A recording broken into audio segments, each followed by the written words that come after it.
오늘 욥기 37장 말씀을 통해서 말씀을 깨닫는 지혜와 응답받는 기도의 은총이 우리가 넘치게 될 줄로 믿습니다.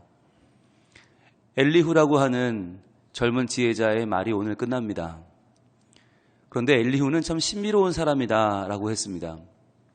세 친구와 욥이 한창 논박을 벌일 때 그는 가만히 있다가 마치 그 이야기의 결론을 내듯이, 그리고 그 이야기보다 한 번 더 진전된 더 깊은 이야기를 하듯이, 그러면서 그 이야기가 오늘 37장으로 끝나면 내일 38장부터는 이제 하나님의 이야기가 쭉 나와요. 하나님의 말씀이 등장을 한다는 거죠. 그러니까 인간의 말과 하나님의 말을 연결해주는 역할을 한다. 굉장히 신비로운 사람이다라고 하는 이야기를 했어요. 그러면서 그의 이야기는 기존의 세 친구와 욥의 이야기에서 정말 한 차원, 여러 차원을 더 발전시킨 이야기를 하는데, 그의 이야기는 바로 하나님이 의인에게 고난을 주시는 이유가 뭐냐라고 하는 거였죠.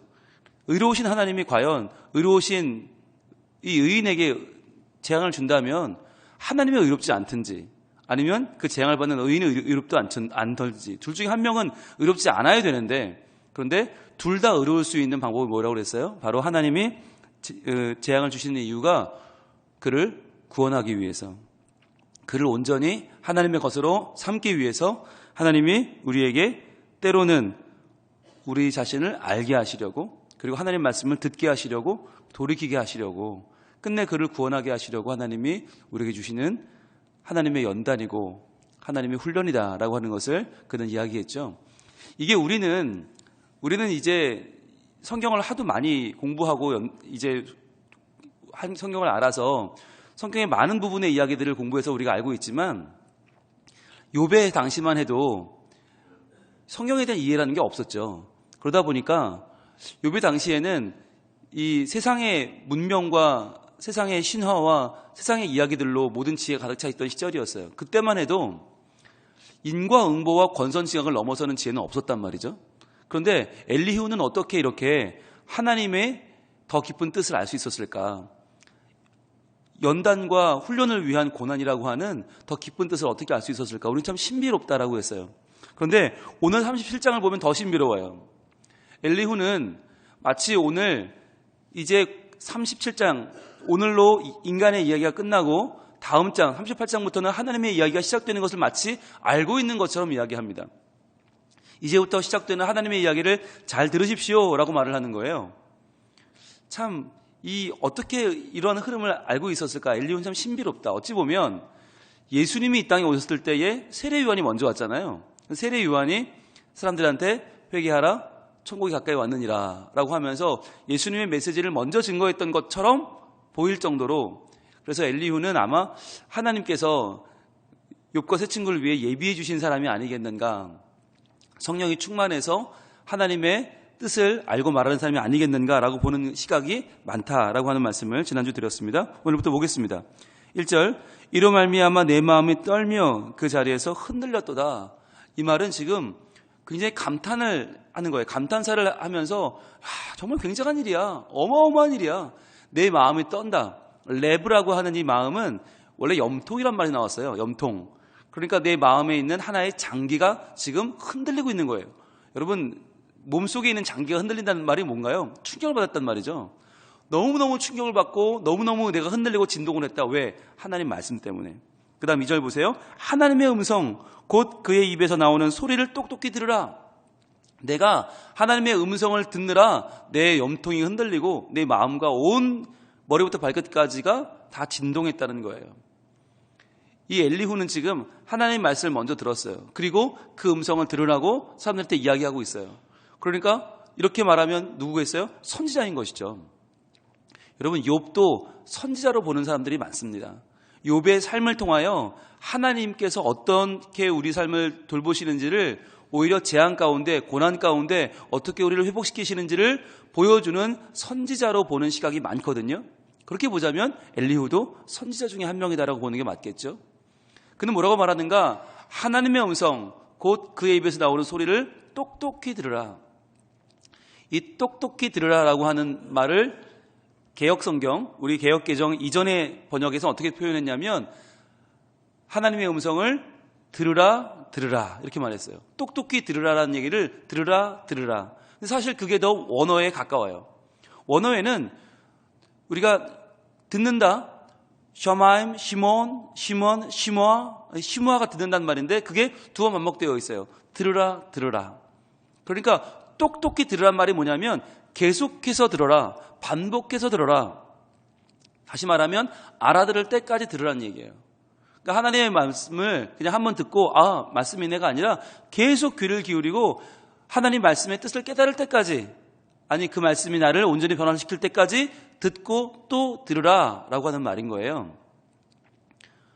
엘리후는 우리에게 지금 하나님의 음성을 듣는 것이 얼마나 귀중한 걸 말합니다. 왜 그럴까요? 그동안은 인간들끼리 이야기했거든요. 인간들끼리 욥과 엘리바스와 소발과 빌닷과 서로 자기 의견을 가지고 얘기했거든요. 그런데 그래서는 끝이 없다는 거예요. 이제 이 욥기가 끝나가는 이 결론을 향해 가는 이 시점에 엘리후는 말합니다. 들으라. 고난을 주신 이유가 어제 뭐라고 그랬어요? 세 가지로 정리했죠. 다시 한번 요약하면 하나님이 우리의 행실을 알게 하기 위해서, 그리고 하나님의 음성을 듣게 하기 위해서, 그리고 돌이키게 하기 위해서. 다시 한번 복습할까요? 돌아가 봅니다. 어제 36장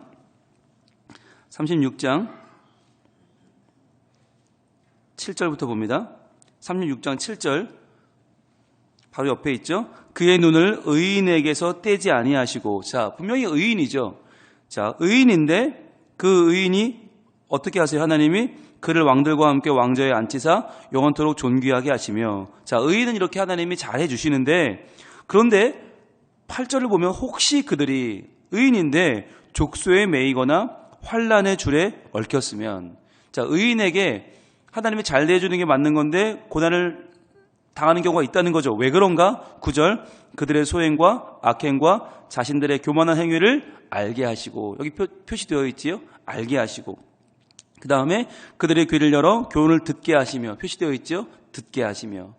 그러니까 알게 하시고 듣게 하시고 결국 어떻게 해요? 명하여 죄악에서 돌이키게 하시나니. 돌이키게 하신다.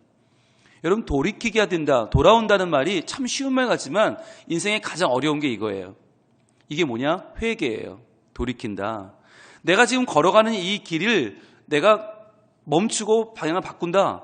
이건요, 우리 인간이 스스로 할 수 있다고 말하면 말이 안 되는 거예요. 왜냐하면 내가 꿈꾸고 있는 재물과 건강과 성공이 나에겐 전부였는데 그 전부를 멈춰서서 방향을 바꿔 돌아오는 거거든요. 하나님께로. 하나님의 뜻을 찾아 돌아오는 거. 불가능한 일이거든요. 근데 이 불가능한 일이 언제 가능하다고요? 의인에게 고난이 찾아올 때 가능하다. 이 고난으로 말미암아 내 자신을 다시 한번 돌아보며 알게 되고 하나님 말씀을 듣게 되고 그리고 돌이키게 된다. 즉 그래서 여러분, 우리에게 고난이 찾아올 때 반드시 알아야 될 건 이 고난은 결국 무엇하라는 하나님의 뜻입니까? 회개하라는 뜻이라는 거예요. 회개하라. 돌아와서 살라. 결국은 우리를 살리려는 하나님의 손길이다라고 하는 것이 엘리후의 이야기였죠. 자, 그러니까 그 음성, 하나님의 입에서 나오는 음성을 똑똑히 들으라라고는 말하고 있죠. 오늘 말씀 37장 5절을 봅니다. 여러분, 아까 2절에서 하나님의 음성 똑똑히 들으라, 그 부분에 노란색으로 표시해 보시겠어요? 2절에 먼저 하나님의 음성, 그 음성을 똑똑히 들으라. 자, 똑똑히 들으라는 들으라 반복이라고 그랬죠. 계속 들으라, 반복해 들어라, 계속해서 들으라는 얘기죠. 자, 그 이야기를 또 어떻게 하고 있냐면 5절을 봅니다. 하나님은 놀라운 음성을 내시며 우리가 헤아릴 수 없는 큰 일을 행하시느니라. 5절을 한번 다 쳐보시겠어요? 노란색으로. 하나님은 놀라운 음성을 내시며 우리가 헤아릴 수 없는 큰 일을 행하시느니라. 자, 이것은 또 어디로 확장이 되냐면 2절에서는 하나님의 음성을 이야기했다면 이제 5절에서는 하나님의 음성을 통하여 이루시는 큰 일을 말씀하십니다. 큰 일. 그러니까 하나님의 음성을 잘 들어야 되는 이유가 무엇입니까? 그분의 큰 일을 알고 그 큰 일을 이해하고 큰 일을 나에게 적용하기 위해서 잘 들어야만 하는 것이죠. 자, 그러면 하나님이 어떠한 큰 일을 행하시냐면, 자, 볼게요. 우리가 인생이 이해할 수 없는 일들, 이 당시로서는 과학적으로 증명할 수 없는 일들이에요. 그것이 바로 6절부터 이어지는데, 눈을 명하여 땅에 내리라 하시며 적은 비와 큰 비도 내리게 명하시느니라. 이 당시에는 현대과학이 발달되기 전이라 아브라함 때라고 그랬잖아요. 적어도 3,500년 전입니다. 눈이 왜 내리는지 비가 왜 내리는지 알 수 없어요. 그런데 그것을 하나님의 놀라운 큰 일이라고 말하는 거죠. 그러면서 그가 모든 사람의 손에 표를 주시어 모든 사람이 그가 지으신 것을 알게 하려 하심이라. 자, 표를 주신다. 손에 표를 주신다는 이 말을요. 개역 성경에는 손을 봉하신다라고 말했어요. 이게 무슨 얘기냐면 아까 눈을 얘기했잖아요. 적은 비와 큰 비, 겨울이 찾아온 거예요. 이 겨울에는 사람들이 일을 놓쳐, 일손을 놓쳐. 그것을 손을 봉하신다라고 표현한 거죠. 그러니까 겨울이 되면 일을 못하고 손을 놓게 되죠. 자, 손을 놓는 그것을 이야기하시는 거예요. 그러나 8절 짐승들은 땅 속에 들어가 그 처소에 머무느니라. 겨울잠을 잔다는 거죠. 사람들은 일을 놓고 이제 우리가 할 게 없네 그러고 있는데 동물들은 알 수 없는 신비로운 겨울잠에 들어간다라는 거예요. 그러면서 9절 폭풍우는 그 밀실에서 나오고 추위는 북풍을 타고 오느니라. 사람은 일을 못하고 동물들은 숨는데 폭풍우는 등장을 하고 폭풍을 타고 온다. 즉 이 모든 것이 자연스럽게 연결되는 게 누가 하시는 거냐? 바로 하나님이 하신다라는 거예요. 그래서 10절 하나님의 입김이 얼음을 얼게 하고 물의 너비를 줄어들게 하느니라. 자, 이 당시에 점점 북극과 남극이 얼음이 늘어나는 걸 이해할 수가 없는 거죠. 왜 그런지 모르는 거죠. 우리가 사는 곳은 따뜻한데 왜 극지방은 추운지 이해를 못해요. 왜 점점 얼음이 늘어나는지. 그런데 거기에 대해서 뭐라고 말해요? 하나님의 입김이 얼음을 얼게 한다. 물이 그 넓이를 줄어들게 한다. 하나님이 하신다는 설명이죠. 그러면서 하나님이 이 모든 것을 왜 행하시는지에 대해서 이제 11절부터 구름을 통해 말씀하십니다. 구름. 자, 볼게요. 또한 그는 구름에 습기를 실으시고 그의 번개로 구름을 흩어지게 하시는지라. 자, 구름 한번 표시해 보세요. 구름. 자, 하나님이 자연계에 행하시는 많은 놀라운 일들을 이야기하면서 구름을 이야기하는데 우리는 구름 정도면 신기하지 않잖아요. 천둥 번개는 신기해도. 그런데 구름이 가장 일반적으로 우리 눈에 많이 보이지 않습니까? 그러니까 우리 눈에 보이는 자연현상인 구름, 그 구름이 왜 생겨나는가에 대한 왜라는 질문을 지금 던지고 있는 거예요. 그러면서 풀어가는데 12절 그는 감싸고 도시며 그들의 할 일을 조종하시느니라. 그는 땅과 육지 표면에 있는 모든 자들에게 명령하시느니라. 자, 하나님이 그 구름 하나를 통해서도 직접 구름을 감싸시고 그들의 할 일을 조종하신다. 구름이 어떤 일을 하는지 하나님이 조종하신다. 이 말은 뭐냐면 구름을 통해서 하시는 비, 그 비가 하나님의 때로는 이러한 이유로 때로는 저러한 이유로 하나님이 조종하시면서 이 땅 가운데 하나님이 행하시는 그 표시가 바로 구름이라는 거예요. 자, 그러면 어떤 것을 명령하시냐면 13절입니다. 노란색 드시고요. 표시해 볼게요. 구름이 비를 내리는 것이 과연 무엇을 위한 것이냐? 하나님이 왜 뭘 조종하시는 거냐? 자, 첫 번째, 혹은 징계를 위하여. 표시해 보세요. 하나님이 구름에 비를 주시는 이유가 뭐냐? 혹은 징계를 위하여. 여러분, 노아의 홍수 기억나시죠? 하나님이 비를 왜 주세요? 혹은 징계를 위해서.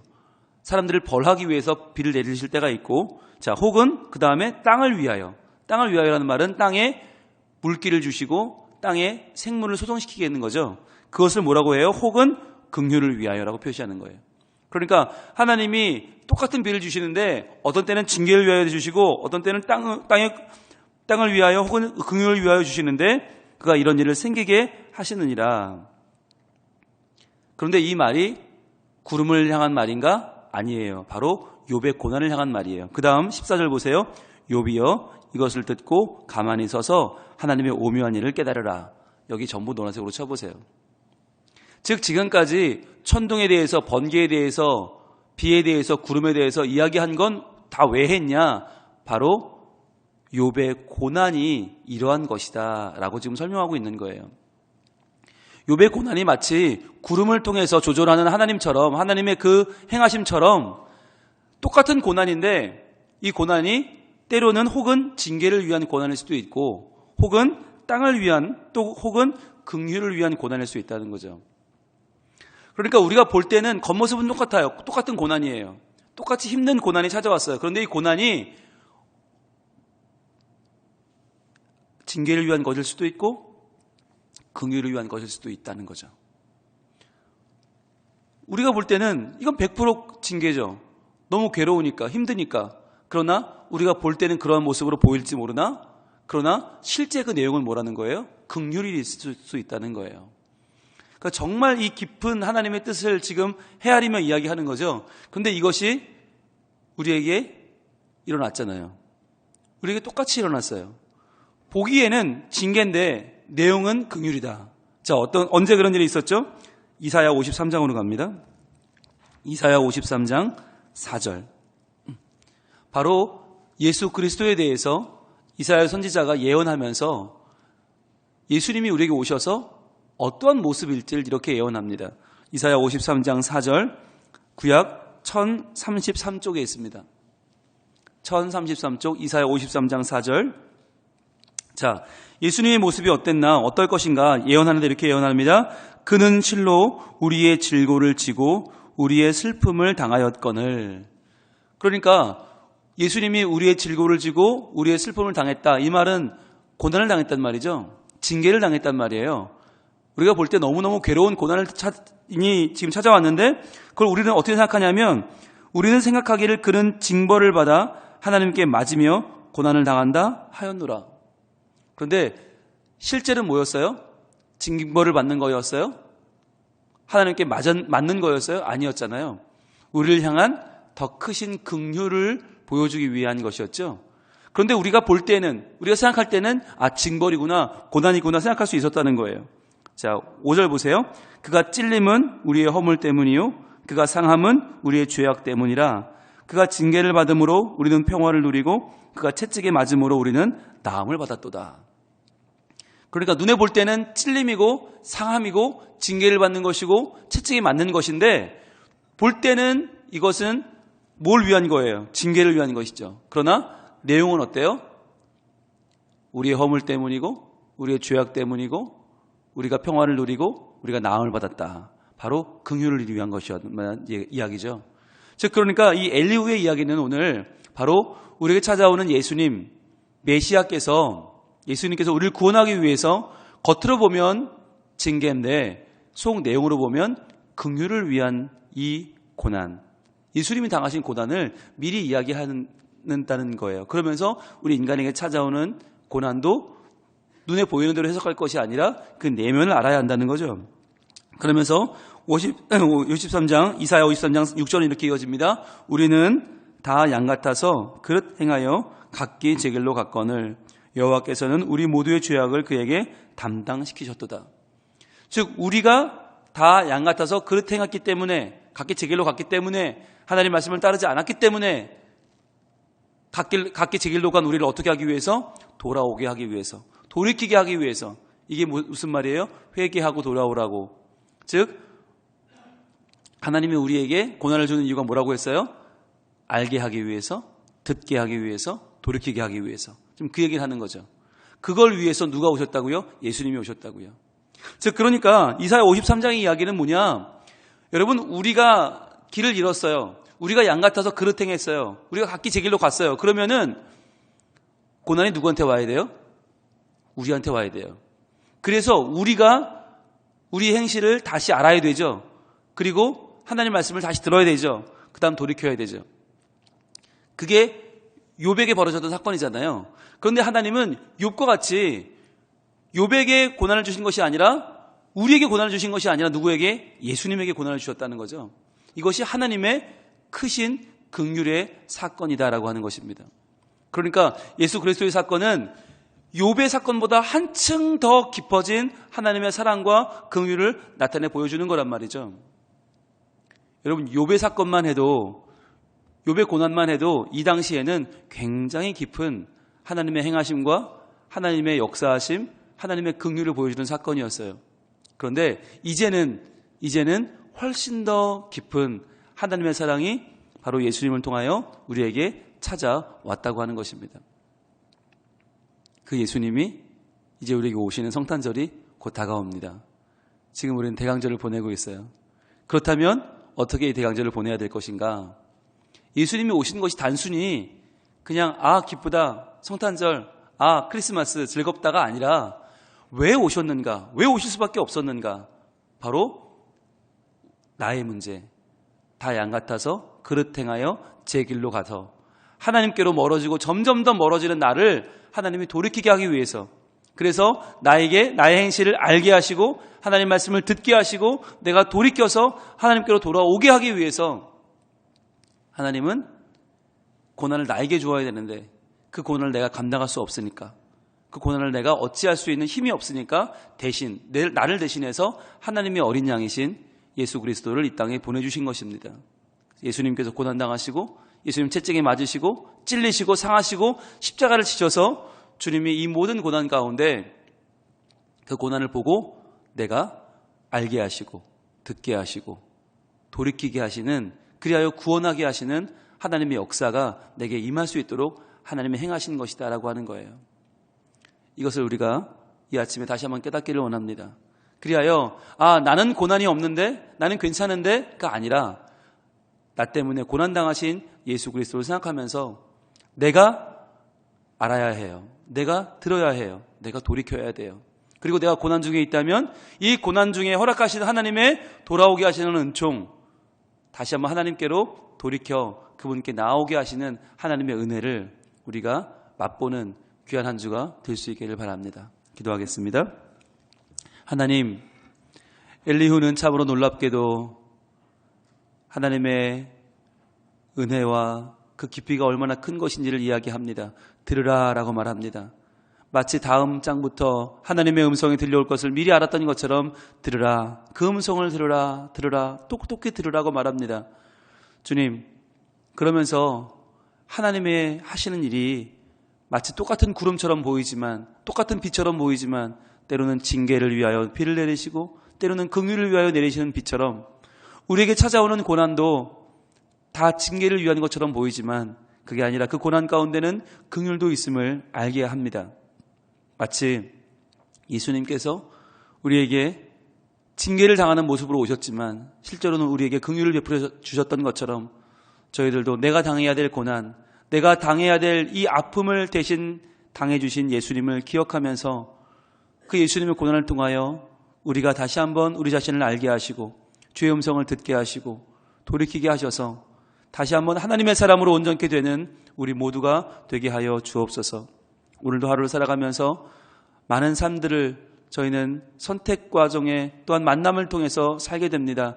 주여, 그런 과정 가운데에서 나의 욕심을 따라 걷지 않게 하시고 나의 삶을 나의 집착으로 나의 입장으로 살지 않게 하시고 오늘도 알게 하시고 듣게 하시고 돌이키게 하시는 우리 하나님의 뜻을 따라서 나를 위하여 이 땅에 오신 예수님을 다시 한번 내 마음속에 모시고 그 예수님의 뜻대로 살아가는 믿음의 발걸음이 우리에게 넘치게 하여 주시옵소서. 오늘도 주님 우리와 동행하여 주시고 우리의 고난 가운데 깨닫게 하시고 건져주시고 도와주시옵소서. 예수님 이름으로 기도합니다. 아멘.